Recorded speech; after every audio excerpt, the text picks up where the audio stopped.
Assalamualaikum warahmatullahi wabarakatuh. Ketemu kembali dengan saya Eko Murianto di channel Dadi Timar.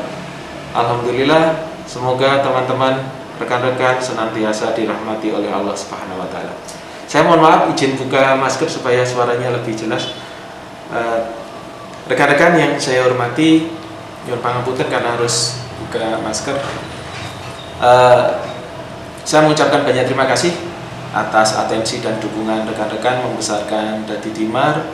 Saya juga matur nuwun, teman-teman sudah banyak yang request, Pak tolong diangkat konten ini gitu ya. Tapi insya Allah nanti karena kita akan coba nanti tata bersama-sama. Kemudian kemarin juga disampaikan, Pak manggene jangan di situ saja gitu, tempatnya jangan di situ saja. Begini rekan-rekan, saya menyampaikan konten ini di tengah-tengah atau dikala ada waktu senggang di sela-sela kegiatan atau tugas saya. Jadi saya mohon maaf, tempatnya mesti di ruangan ini karena memang disinilah saya setiap hari beraktivitas. Rekan-rekan sekalian yang saya hormati, dalam situasi seperti ini bukan waktunya lagi kita saling menyalahkan. Pandemi COVID-19 dengan angka yang semakin naik ini butuh kerjasama dan dukungan semuanya saja. Pemerintah sudah banyak mengambil cara, mengambil jalan, memberikan program, bantuan dan lain sebagainya. Tujuannya satu, agar krisis kesehatan ini tidak berdampak terlalu dalam kepada krisis ekonomi. Harapannya demikian. Jadi patuhi protokol kesehatan. Saya minta teman-teman juga jangan lupakan selalu pakai masker ketika beraktivitas, apalagi bertemu dengan orang lain. Ini saya mohon maaf karena saya ada di ruangan ya, saya lepas supaya teman-teman jelas suaranya. Terkait dengan masalah ekonomi, saya kemarin kedatangan saudara saya yang memang saya minta informasinya. Kebetulan beliau adalah partner kerja saya di salah satu bank gitu. Ini bukan di indoor ya, tapi ini saya memberikan informasi saja bahwa Pak Pinca BRI menyampaikan, saya minta informasi dari Pak Pinca BRI terkait dengan masalah kredit usaha rakyat yang super mikro itu. Ini kan di beberapa desa saya turun itu, ketika saya gali informasi dengan teman-teman banyak yang nggak tahu dan simpang siur, informasinya itu simpang siur.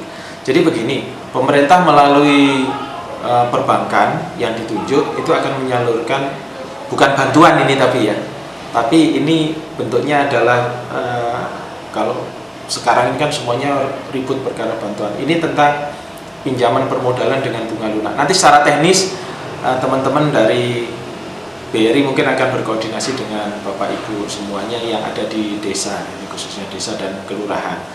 Kredit usaha super mikro ini teman-teman, ini diberikan untuk menstimulus atau membangkitkan kembali motivasi semangat kerja dari masyarakat kita, para pelaku usaha di super mikro ini. Jadi udah mikro, di bawahnya lagi jadi super mikro. Ini yang seringkali ketika kita ada kegiatan di desa selalu ditanyakan apa kriteria-kriterianya. Saya minta informasi dari Pak Pinca BRI, kebetulan di Magetan. Beliau komunikatif, kemudian beliau menyampaikan banyak hal. Nah, ini saya rangkum inti-intinya saja. Nanti secara teknis rekan-rekan bisa komunikasi langsung dengan kantor-kantor yang ada yang tersebar di wilayah Panjenengan.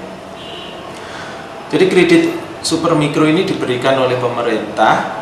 Ya, kredit ini bukan bantuan loh ya, ini bukan bantuan, nanti dikira bantuan. Kredit ini diberikan untuk membantu para pelaku usaha khususnya super mikro yang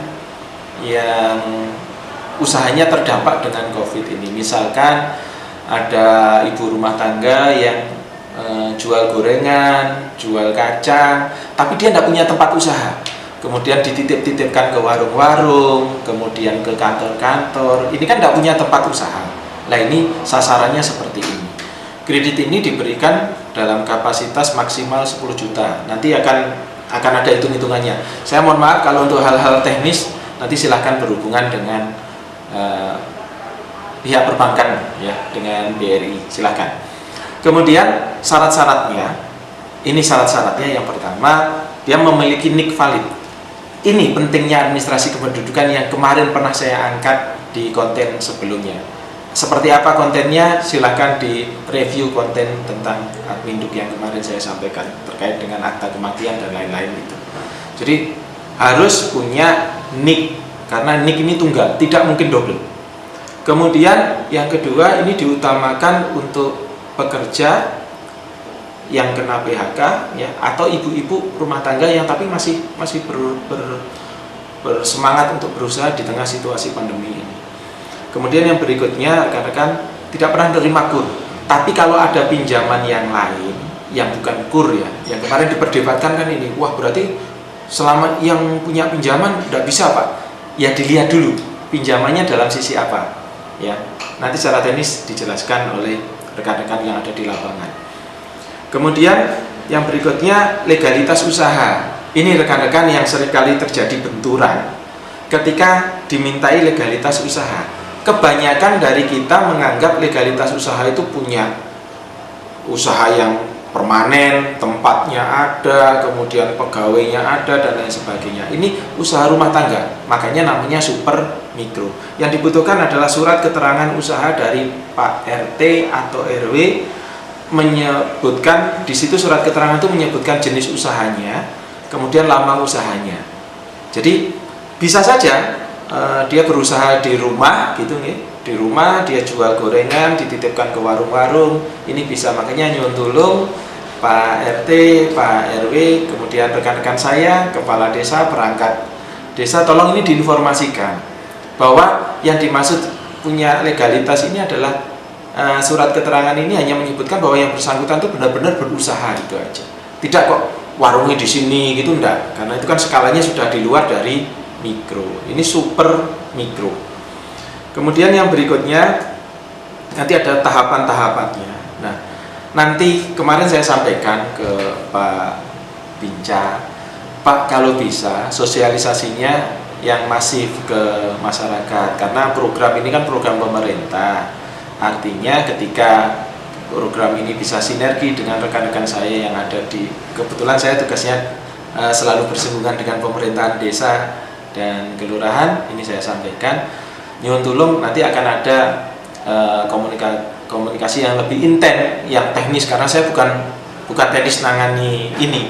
Jadi saya hanya menyampaikan informasi bahwa sebetulnya ada program pemerintah yang ini bisa ditangkap untuk meningkatkan kesehatan taraf hidup di tengah krisis kesehatan seperti ini.